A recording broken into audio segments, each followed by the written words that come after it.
how to link and connect GitHub to Visual Studio Code. So the first thing you'll need to do is open up the browser, and then you want to download and install Git. So you can simply type git download and go to the first link, and then scroll down and click on Git for Windows 64 or whatever operating system you're trying to install it on, and then let this download finish.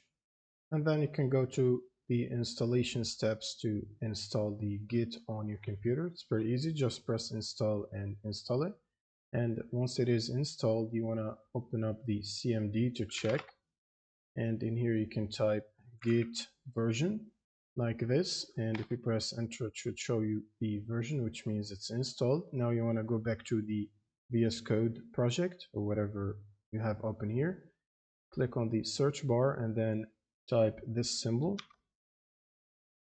which is the greater than symbol followed by git, and then you can choose git clone by typing git and then clone and click on the first one, and then click on clone from GitHub, and this should open up an authorization window where you will need to authorize the GitHub plugin, and it will ask you to sign into your GitHub account. And then it should allow you to basically clone any GitHub repository, and your GitHub account should be already linked with the VS Code. And once you link it once, it will remain saved and linked. But for the first time, when you try to link it, it will open up a new browser page where you can log into your actual GitHub.